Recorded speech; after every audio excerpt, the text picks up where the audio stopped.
Құрметті жерлестер, Алла разы болсын.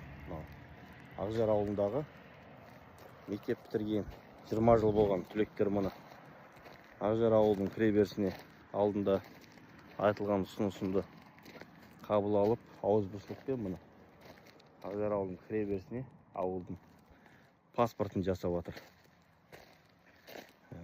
20 жылдықтар ауылдан мектеп бітірген 20 жылдықтардың мұны ұйымшылдықтары. Сонымен қатар мектеп бітіргенге 40 жыл болған түлектер осы жерден бастап ауылдың кіреберісіне көше жарығын орнатады, столбылар орнатып, мынау кіреберістегі паспортқа жарық алып келу жұмыстарын атқарамыз дейді.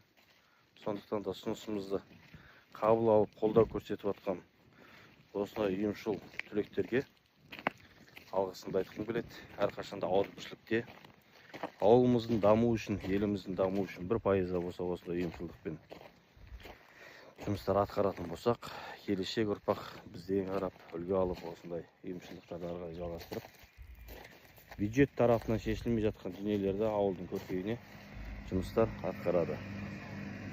Валикасы бар. Еліміз аман, жұртымыз тыныш болсын.